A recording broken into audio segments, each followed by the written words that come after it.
All right, everyone. We're going to go ahead and get started here. Running a few minutes late, but that's cool. My name is Brian Gladden, one of the staff members here, and here before you to talk is not me. Unfortunately, I know you guys were all looking forward to it, but it's not me. It's Nasko Oskov. He's a software engineer, works with Windows, working on SSL, TLS. There we go. He's a former UIUC graduate, SIGMIL co-chair, an ACM, and according to the poster, I don't know if you saw it, he's an all-around security geek. So that means if you have any security questions, go ahead and bug him.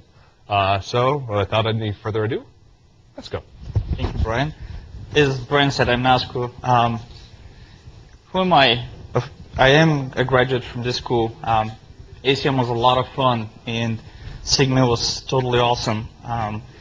And once I graduated, I went to work for Microsoft, and I'm still working on the same team for about 6.5 years, doing authentication protocols, something that basically runs all the computers and the infrastructure that people don't see, but actually it's kind of important. And once it's not there, people run around scared, oh, something not secure, I got either identity stolen or credit card stolen or something like that. And again, as I'm a security geek, what I do is, outside of work, basically follow all the security news, all the developments with the latest exploits and how people basically attack computers. And there's a little small note that I can't really talk about future Microsoft products, and so don't ask me those types of questions, and I'll be basically speaking my own opinion, so even if I say it doesn't mean that Microsoft actually says that. So without further ado, let's look at what happens, just as a background, to make sure that we're all on the same page of what happens when you actually want to reach a website. You have your laptop, usually goes to your ISP. In the case of University of Illinois, it basically will be the university acts as the ISP. It goes through the router and goes through the internet tubes and ends up at a website server. Now, how many of you actually use some security like every day? Okay, there's a few hands not raised. How many people actually check their school email every day? Yeah, you actually do use security protocols on a daily basis, because when you go to the site's email, it actually says HTTPS, which is actually providing us a little bit of security. So in very easy terms, what it means is basically when you ask for a web page, your browser sends an HTTP request that looks something like that. I want to say eBay.com, I want to get the fev icon, my user agent is IE with a bunch of garbage good that nobody understands, and I want to reach the host eBay.com. Now once we go to over SSL in security, what happens is you can think of it as a virtual tunnel between your machine and the website, such that nobody else in the middle can actually see what you're talking about. So now that we've covered just a little bit of that, I wanted to also give you a little bit of background about an example that I'll be using throughout. And since I work on SSL as my daily job, a lot of the talk today would be centered around that protocol. And also it's the protocol that pretty much everybody uses. If you want to go buy something on eBay or you want to go buy something for Amazon.com, everything is protected by SSL, so it's probably the thing that everybody has used at least once in their lifetime, including my mom and dad. So about a year ago, in August of 2009, there was a SSL renegotiation flow discovered by a guy named Marsh Ray.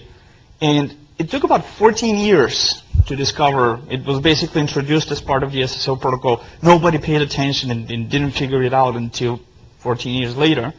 And all we just wanted to do is give you the smallest example. That it basically allows an attacker to prepend arbitrary data. So let's assume that I am being attacked with that flaw, and what would actually end up doing is an attacker can say, as I'm logging into my bank account, say, transfer $5,000 from this account to my account. Then I log in and I say to the bank, well, pay my bill for the electricity of my house.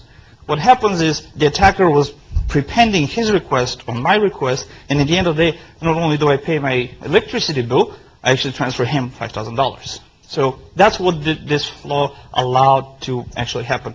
And I just wanted to give you a little bit of background because I'm going to be discussing that example throughout a little bit. So Also, a little bit of background. The way you design security protocols is you combine a bunch of primitives together to actually compose it. Because it's security, we want to basically either protect the data such that it's not visible to attackers, or we want to protect the integrity, meaning it is visible, but the attacker cannot tamper with the data. If he or she tampers with it, we know and we can detect it. So crypto basically consists of few primitives: symmetric encryption, like AES and 3DES, asymmetric encryption, such as RSA and elliptic curve crypto. And how many of you know what asymmetric crypto is? A good amount. So basically, in symmetric key, why it's called symmetric is you have both sides have the same key, and when they encrypt and decrypt information, they use that same key. Asymmetric implies it's not the same. So there is the notion of public and private key, where the public key can be distributed to anybody in the world, and the private key is held on by the party that wants to authenticate. And that way you do exchange of secure information. There's also hash algorithms, like SHA-1, SHA-2 is becoming more and more prevalent since SHA-1 has some weaknesses found. MD5 is another example. And then we use random numbers quite often when we're building security protocols because we want to make sure that when we're starting an exchange, for example, of secure data, it incorporates something that is random, such that an attacker cannot take it and replay it later on. So we basically take a lot of crypto to protect the information, and then we need to transport it somehow. So we use the transports that are widely available, like TCP and UDP. So all of these are pretty well understood concepts, and when you start combining them together, you basically get standards in protocols like SSL and TLS, Kerberos, which the university uses quite a bit, IPsec, and public infrastructure, which is not actually a protocol, but it gets incorporated in a lot of the actual security protocols. SSL uses it. Kerberos has public key infrastructure components to it as well. And what public key infrastructure is, it allows basically distribution and coordination of the public-private key pair and associates an identity with that private-public key pair. So if I have not lost you so far, since we know the primitives and we know how to combine them, is it really that hard to design a security protocol? Any guesses? Hard? Easy? Most likely no. It's not too hard, honestly. Anybody pretty much in this room can actually design a secure protocol. But why are we still struggling with network security? Why do we still have problems these days? In no particular order, there's a bunch of factors that actually come into play, that even if you have the perfect security protocol, it might not actually work out.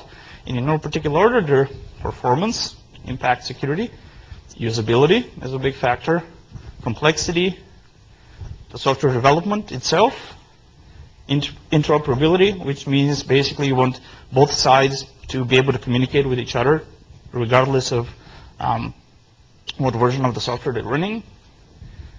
Some market forces are in play. And security actually sometimes tempers security. We're going to look at some examples as why security prevents us from actually developing secure protocols. So let's start by usability. By its definition, security tries to protect information. And there's two modes of operation. You either allow by default access to the data, and you deny if the person coming in is not permitted to access the data. Or you have the reverse. You deny by default, and you only say which people are allowed to actually access the information. The former is more usable and easier to actually tackle in real world. But at the end of the day, the fact that security protects information leads to one thing: restrictions on users. And users are not happy when we try to restrict them. I'm pretty sure everybody's seen the dancing pigs example. Users will click on anything just to see the dancing pigs. You send them an email and they'll click on anything. And today with Twitter and URL shorteners, you don't even know what you're clicking on. So everybody would just happily click through. And we need to do a little bit better. And probably convert some errors such that they're fatal, such that the user cannot continue. And basically all of that brings complexity for users. We don't generally explain things very well in the security industry. For example, we have certain terminologies that actually relate to normal users, like authentication and authorization. And how many people actually know what the difference between those two terms is? Care to try out? What's authentication? What's authorization? Authentication is figure out who you are. Authorization is where you determine if you allow the user to do something. Yeah, but that was like 3 hands out of the entire room. So goes to show you that even in CS we don't really know very well. And it's a lot of a big steep learning curve for a lot of the security features. I mean, just think of certificates. As we mentioned, they're part of the public key infrastructure, and it's what a web server would present to you to prove their identity. So if you go to eBay or you go to your email at sites, they present you with a security certificate to prove who they are. Well, how many people have seen that screen? How many people know what does it actually say? Fair amount. And it's kind of easy. This one actually says that the certificate is for a website that is different than the address you've typed. So that is somewhat easy to decipher. But what about this one?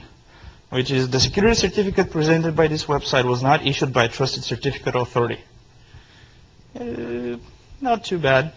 But still, anything that is usable by a normal person, I would expect at least more than half of the hands to be up and understand what's going on, and it's not the case. So also, it's hard to design a secure system that is used by everybody, because on one hand, you have basically the people that are just want the system to work. I mean, how many people want to just say, you know what, I just want it to work. I just want this thing to not get in my way.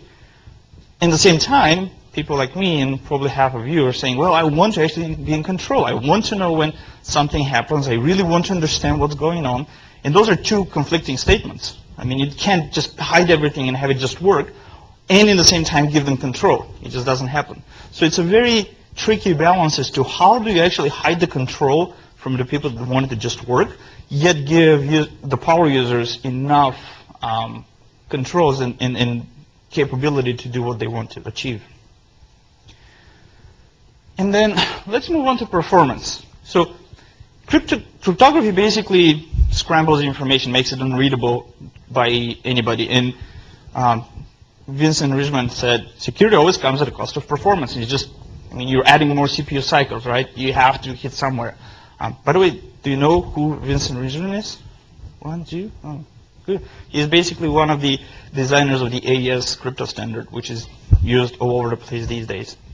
And we defined the two symmetric and asymmetric algorithms in the past slides. And asymmetric crypto-based definition and how it all works is orders of magnitude slower than symmetric crypto algorithms are. So in order to battle that, most security protocols would still use public-private key crypto as a negotiation phase. And then once they're done, generate a symmetric key and use that for the actual encryption, because it gives a much better performance. So we'll use, again, SSL as an example. If people, there's more research coming in, there's a lot of optimizations going on into SSL, more than I actually thought about when I was getting into SSL. I was thinking, hey, SSL is done. I mean, 15 years ago, it's protocol, it just works. You go to the website, you buy stuff, it just works, right? Well, there's a lot of work actually happening behind the scenes by standard bodies in different companies trying to actually make it better. But it has a notorious, basically, it's known to be slow. People are afraid of SSL because it adds overhead. No, and it goes so far that it actually defines an entire sector of the industry where you have dedicated hardware accelerated cryptography, where you put a chip in your computer just for the purpose of computing crypto operations, and the chip does nothing more than that, and it's optimized. You have load balancers and SSL terminators, and just to show you a little bit how it will look on the network is, you have basically a box in front of all the servers that you run at the back end, and in this case, it's a load balancer. In certain cases, so in this configuration, every server will have a copy of the certificate, and SSL would be basically computed at each server. Or people actually went even further by making the load balancer a dedicated cryptographic machine where they would put the certificate in front, and they would actually terminate SSL at that point, and then the backend servers, they don't have to worry. And the main part is the load balancer / SSL terminator would actually be optimized to do SSL and nothing else. So basically, we have an entire industry built on the fact that cryptography adds a lot of overhead. So as we progress in time, we need to add more and more bits to the keys just to make sure they're strong and they will actually have more strength going forward, making sure that no attackers can actually attack the system. But the more bits you add in the key, the more time it takes to actually encrypt the information, which results in fewer connections per CPU instructions. So if we have 1 million client, which is nothing out of the ordinary with today's internet, if you have 2% perf hit, I mean, I'm overly simplifying things, but let's assume 2% perf hit, that's 20,000 fewer clients that are connecting to your server. So let's assume you're doing business and you're expecting 1 million clients and you're making, let's just hypothetically assume you're making $1 for every client that connects to your website. Well, you just lost $20,000 just because you added a little bit of perf overhead. And 2% is not too big. I mean, it's normal thing that if you add even just a few instructions to your memory allocation routine, you can get 2 to 10% perf hit easily. And that means you're making 20K less for your business. Now, let's go into market forces a little bit. This is one thing that I didn't quite realize when I graduated school, that actually a lot of decisions in the computer world, not only in security, are actually driven by market forces. So software industry is pushing faster and faster and faster, and everybody today expects, okay, and a year from now I have newer iPad, newer iPhone, newer Android, and this will be so much better than today. But what that means is everybody's pushing much faster. They want more features, and they churn code faster. And shiny features sell a lot more products than the under the cover infrastructure in security. And for example, how many of you would actually buy a Windows Mobile 6.0 phone, so the old style phone, if I told you it's the most secure device in this world? Yeah, nobody. Why? Because it's not a good phone. But if I give you the latest and greatest iPhone or Android or hopefully Windows 7 phone, would you use it? If I told you that actually everybody can hack you? Most people actually seem to do. And we know the jailbreak to one of the phones was the jailbreakme.com, which was basically a remote code execution exploit that everybody in normal computers would say, oh my God, anybody can hack into my machine, but the fact that you use it to unlock your phone seems to be okay. I don't get it, but that's how it all works. And also with the compliance frameworks that are placed on businesses today, like PCI DSS, which is a framework for people who accept credit cards. Basically, it imposes a certain set of controls in order for you to handle credit card data, or HIPAA, which is for medical records. They basically place on the business certain process and certain controls that say, in order for you to do this type of business, you need to be compliant to those rules. And what do companies want? Well, they want to be compliant, right? Do they care about security? As long as they can check off the box on the compliance sheet, and they can move on into their business. So for a lot of cases, when we think about security, we're like, okay, let's build this really great technology, and it's going to work, and it's going to be great. But if there's no market force behind it to accept it, it's not going to get used. I mean, that's just fact of life. And something I didn't understand when I left school and went to work in the industry, but realized really, really quickly. There's also complexity for when you're designing protocols. Crypto is not easy, and actually a guy on Twitter, literally 2 days ago, he was at RSA Europe and tweeted a quote that says, doing yourself crypto is as advisable as self-surgery. And somebody actually retweeted, and probably as painful long-term. So crypto is actually complex. There's very few people in this world that can actually get cryptography really, really well and not make simple mistakes. The public key infrastructure is very convenient, it's very useful, but it gets complex really, really fast. And the only PKI example that is somewhat workable is actually the internet. If you look at all the secure web pages, they're probably the most successful PKI deployment in this world, and it's pretty big, but it's fairly flat in the same time. You have basically a few certificate authorities just give out certificates for web servers, and that's pretty much the extent of it. But if you actually go into further into the PKI infrastructure, it gets really, really complex, really, really fast. It also has a very steep learning curve. I was fortunate enough to be interested in security before I graduated school and went to work, but it just doesn't come easily to people how security is actually supposed to be done. And all we want is features, right? I mean, any developer wants their product to just come out of the door, people to use it, and they're happy, but they don't think, okay, well, if I give it in the hands of my user and there's an attacker or a man in the middle or somebody legitimately uses my software but tries to attack my services with it, it becomes more interesting.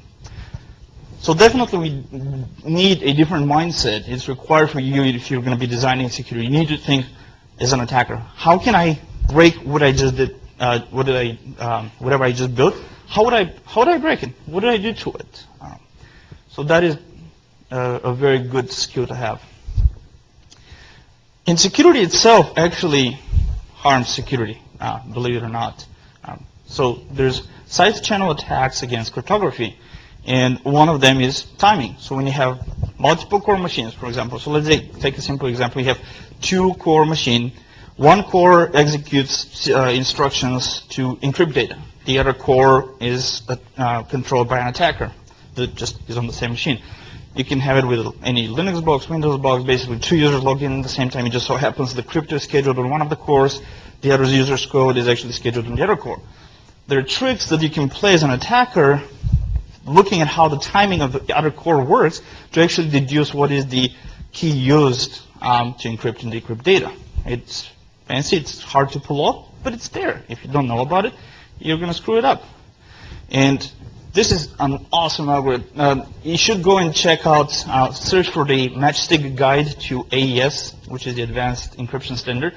And it's awesome. It just says, you should not ever implement AES yourself unless you know the, you do the interpretive then that compares and contrasts the cache-based timing and other side channel attacks and their countermeasures. I mean, there are very esoteric attacks against cryptography that only few people realize, but at the end of the day, if they can pull it off, they've broken your secure system. There's also power attacks. How many of you do know what a smart card is? Good fortune. So basically, it looks like a credit card, but it has a chip on it, and usually it has an associated PIN code. So as you plug the smart card into the computer and you want to unlock it, it asks for a PIN. So the way smart cards in the early days were being attacked is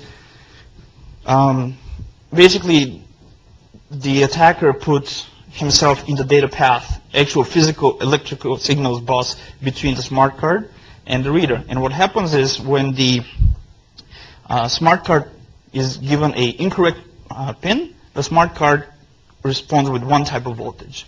When it's given the correct pin, it responds with a different type of voltage. And then the reader acknowledges and the card says, okay, the transaction is done. The interesting part is smart cards are designed after 5 incorrect tries to actually block the smart card and make it unusable until you go to a central authority, or some of the cards actually completely destroy themselves. So what the attacker did was looked for the voltage. If it's the incorrect pin, he sees the voltage and he drops the response. So the card never understands that the reader acknowledges. So the card says, okay, I mean, I don't know what happened, but I'm not going to count it as a unsuccessful response. So you can actually brute force, and because usually pins are 4 characters or 4 digits even, you can brute force it in about a few minutes to a day, depending on the speed and what the underlying architecture is. And actually there's also sound attacks, believe it or not. The guys behind the RSA algorithm, which is the most popular asymmetric crypto used these days, Shamir, he actually, what he did is he pointed a directional microphone at the CPU of a machine. And based on the acoustics of what the chip did, they could actually derive the private key pair, which was really, really interesting. So basically, if you see a guy like this aiming at your computer, be afraid. Don't let him near anywhere close. And there's the recent examples of padding oracles. I mean, Java had it. ASP.NET was the most recent example, where an attacker can just send a bunch of traffic, and exploiting the crypto, they can just grab data off of your server, and the server will just comply, just because the way crypto was done in that layer allowed it. And people didn't know about it until recently, but it turned out to be a really big deal. So even people that at least think that they know cryptography mess it up, and it's not just ASP.NET. Java also did it, which is kind of interesting because now that they're owned by Oracle, it's Oracle. It's kind of an interesting term. And then firewalls. I mean, basically the firewall sits between you and the internet, right? And what happened as time progressed is a lot of organizations want to protect their networks, right? So they'll put a firewall. They'll block incoming traffic. They'll also block certain types of outgoing traffic.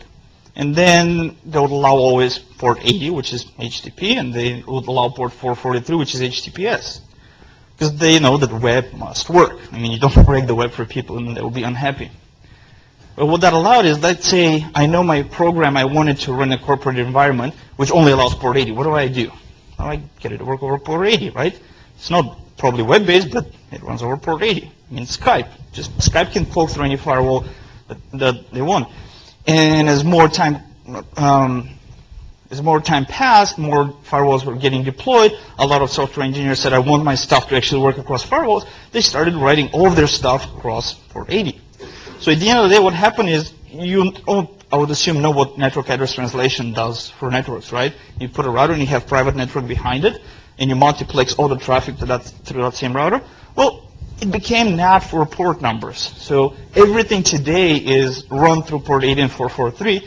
And we had a firewall which was working at the IP level. Now we're actually elevating it up higher, so we need to make up devices that not only look at the port numbers, but they start doing application data. So you need to parse whether it's HTTP, is it Skype.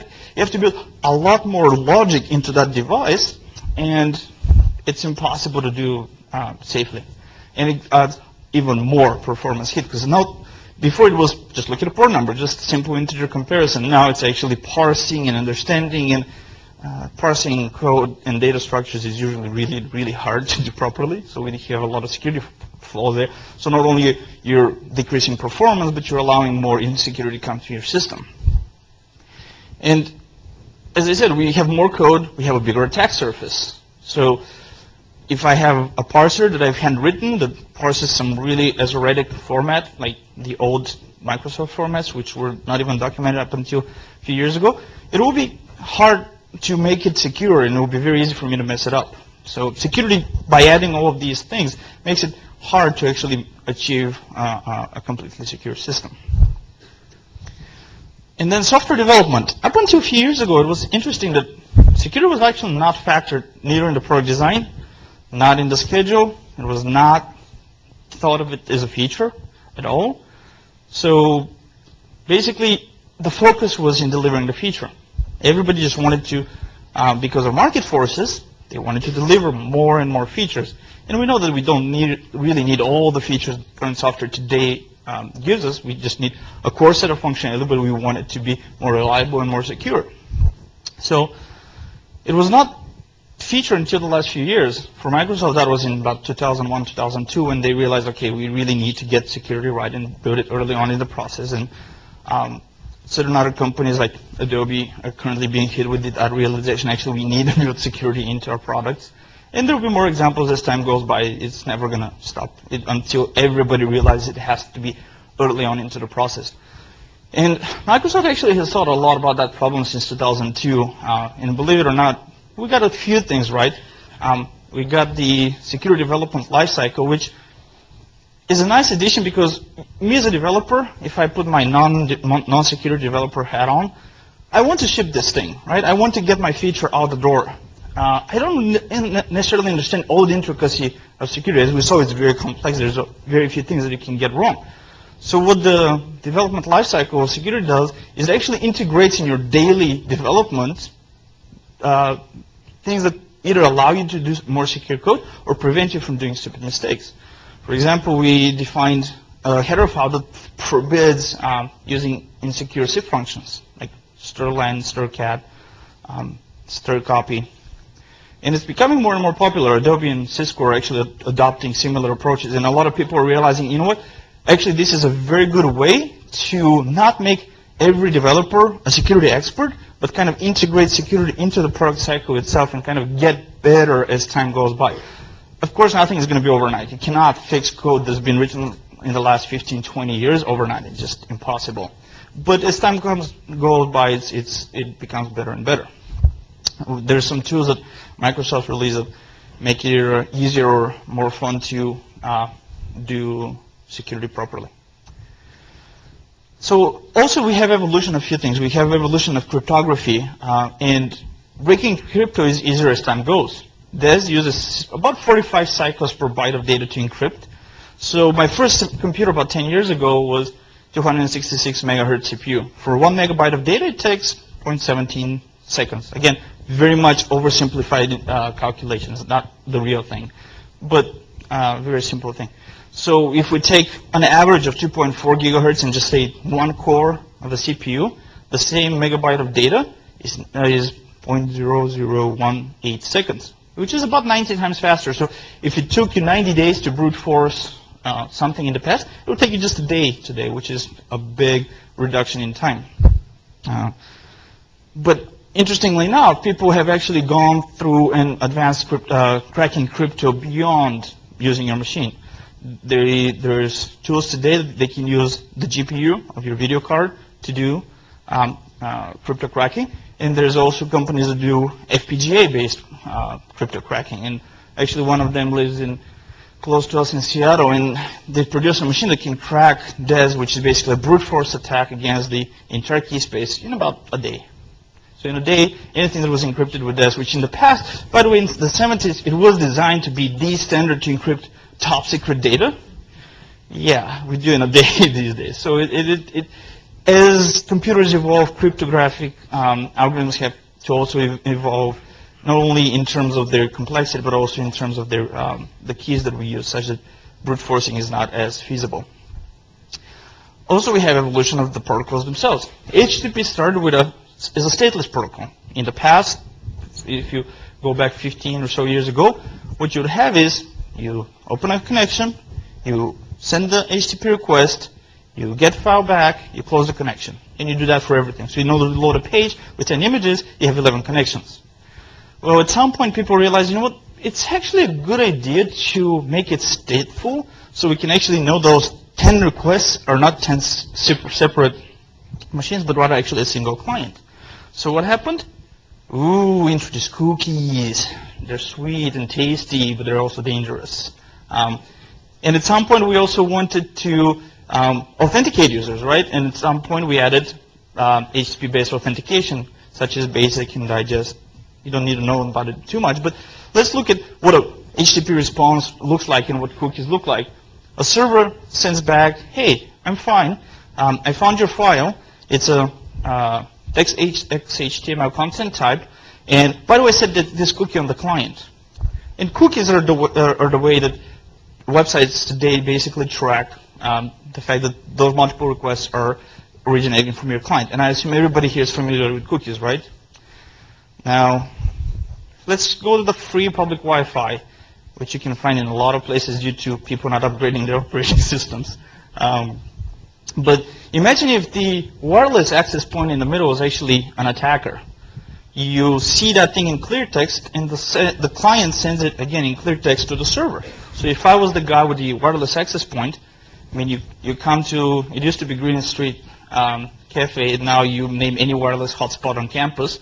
You go and you check your Facebook. Yes, you log in through their secure web page, but once they transfer you back to the non-secure version of the protocol, and you fetch all of your data, your cookie flies by. I find your wireless access point, I grab your cookie, I put it in my browser, guess who I am? I'm you.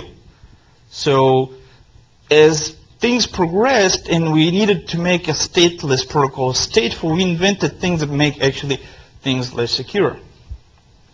And when we decided, hey, clear text doesn't cut it anymore, we actually need to encrypt the traffic. So when you're in a wireless hotspot, you don't want to see your password revealed. People said, okay, let's do secure HTTP, and they called it HTTPS, right?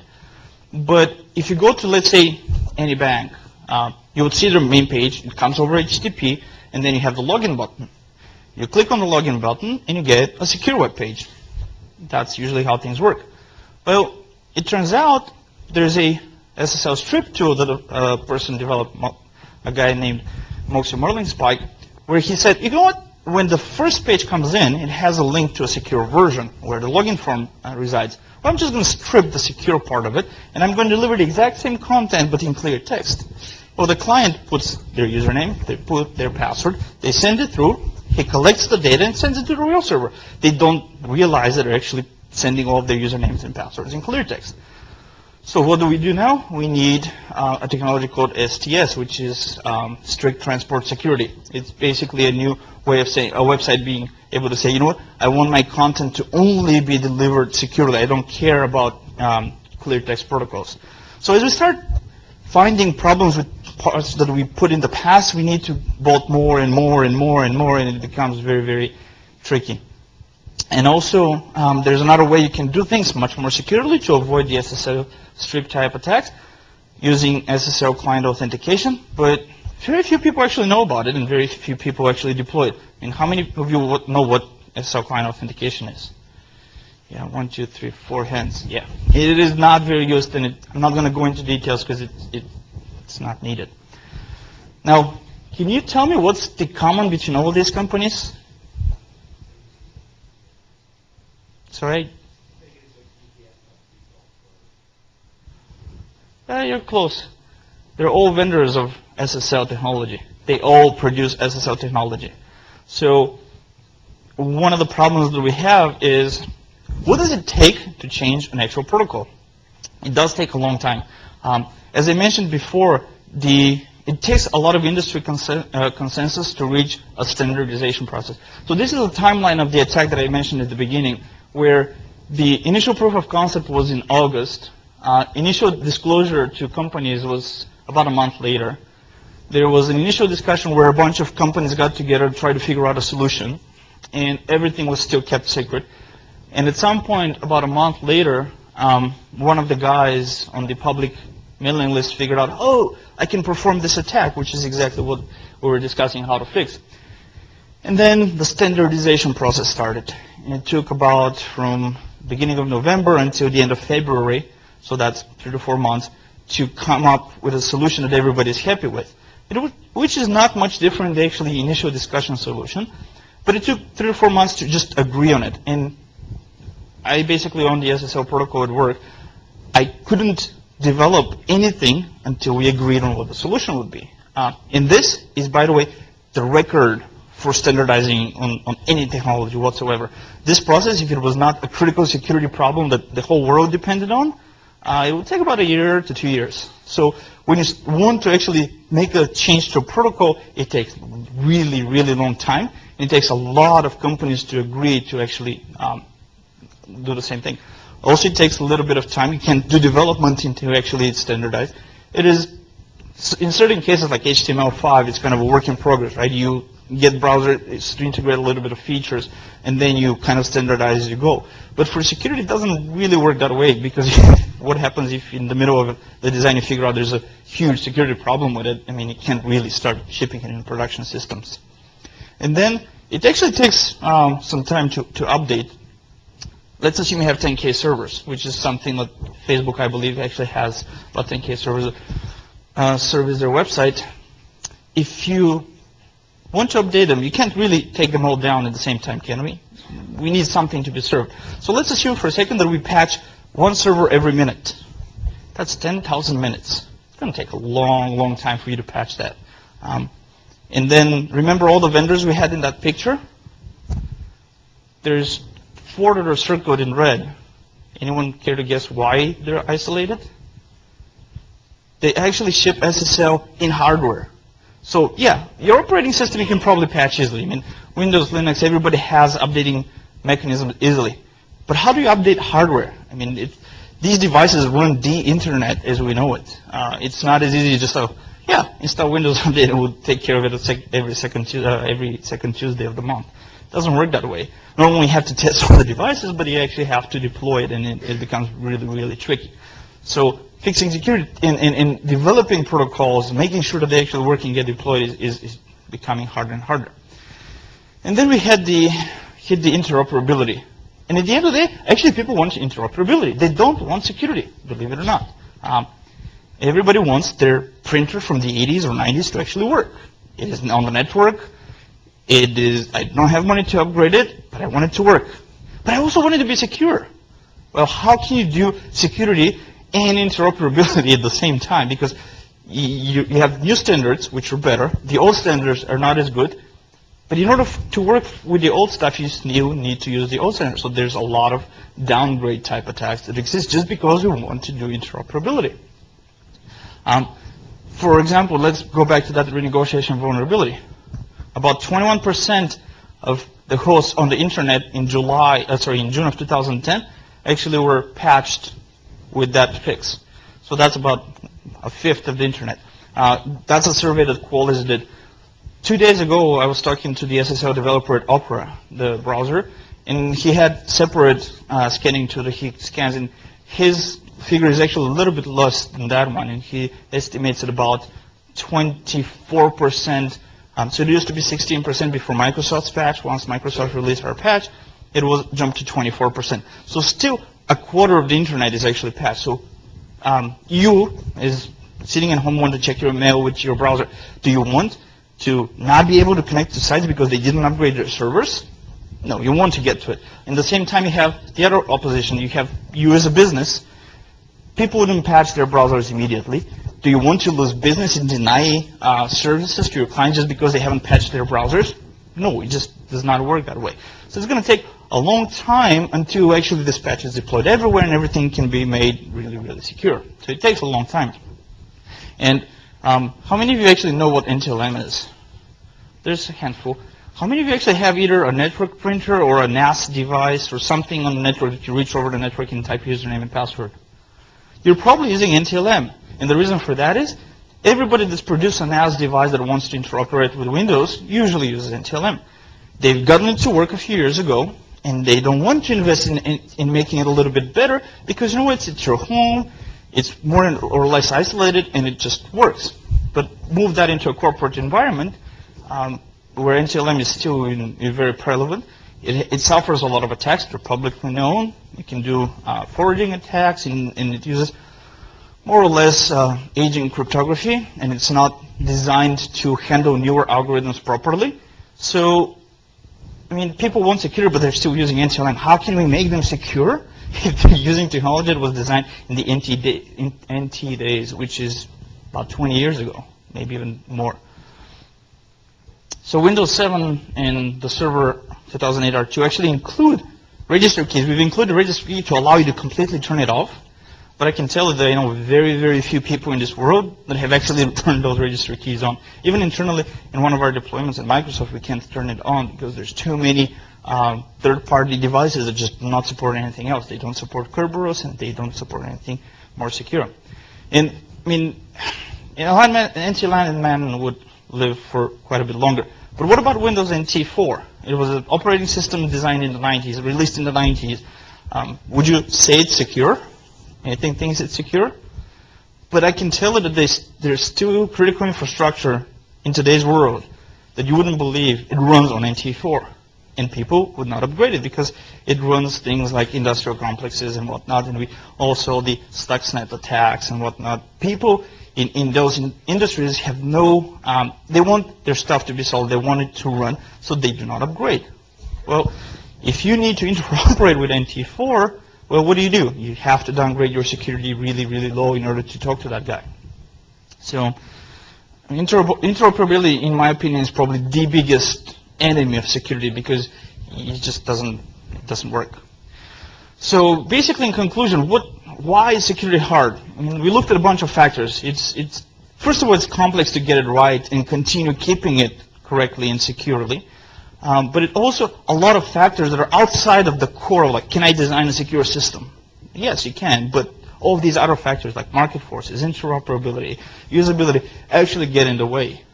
And the interesting thing is, as I was pondering how has the world changed in the last few years, is I believe actually industry today expects security background. So take a head start while you're still in school, because when you graduate, I mean, how many of you actually think they're going to be writing an operating system or work on an operating system? Very few. How many believe you will be writing some type of a website or web service? Okay, fair amount. What else do you guys plan on doing? The ones that didn't raise your hand, because it's either like low-level operating system these days, or it's all on the web. But if you go on the web, everybody today is kind of expected to know what a cross-site scripting attack is, what is a cross-site request forgery, and as you graduate and go into to find a job, people kind of have the built-in expectation, because the web is becoming so much more prevalent, and it is going to be the platform for the future. People want it to be secure. I mean, it's going to be the fabric that runs everything. It has to be secure. So it's more and more built into the fact that when you come to work for me and I would want to develop a website, I would expect you to at least know how to address the basics of security. And when I was in school, maybe things have changed, and hopefully have changed, but when I was going here to school, there was very few security classes, and the one I took was very theoretic, and was mainly centered around proving things like the Kerberos protocol is secure, or proving like execution of bytecode or execution of machine code, things that are a lot more theoretical and not as applicable to the web world as we know it. So while you're still in school, take a head start. Just learn what the heck security on the web is, and be prepared when you graduate to actually have the skills, because you will impress the people that want to hire you by the very fact that you know what it is and how it's addressed. It is going to become very handy. That's basically the gist of what I wanted to talk about. If you have any questions, I'll be more than happy. You can reach me either Microsoft email, Twitter, or my blog is at netsecure.org. So if you have any questions, I'll be more than happy to answer anything.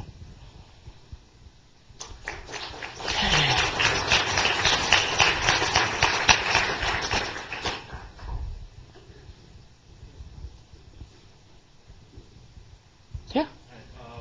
I don't know, maybe you can just shed a little light on why this is, or how this came to be. But apparently, you know how if you you turn on your netbook and it tries to find a Wi-Fi network that it knows. Mm-hmm. And then apparently, instead of looking at the Wi-Fi networks to see if there's one it recognizes, it goes out and asks the Wi-Fi networks, are you the Wi-Fi network I think you are? Mm-hmm. So someone did an exploit where, let's say you go to an airport, Mm-hmm. and they reprogrammed a router to where the router connects to the internet through the free Wi-Fi at the internet, Mm-hmm. and then it creates a Wi-Fi access point. And if any laptop tries to connect to it, or like say, hey, are you my home network? It says yes. Yeah. So Actually, there was a similar attack against the iPhone, because it treats the ATT wireless, or whatever the SSID was, it treats it a little bit differently. And what they were able to exploit is actually you would configure your wireless access point to have that same SSID, and the iPhone would just happily connect to it. It is just basically a byproduct of people trying to design the protocols, and they didn't quite think of the security or privacy issues with it. It's a very common scenario where if you're designing a wireless protocol, yes, you're doing probably the right thing for your protocol. But when you take the mindset of an attacker, okay, if I do it this way, how can I break it? And you see, I mean, you define your SSID to be something that the computer by default will connect to, and boom, you have a problem.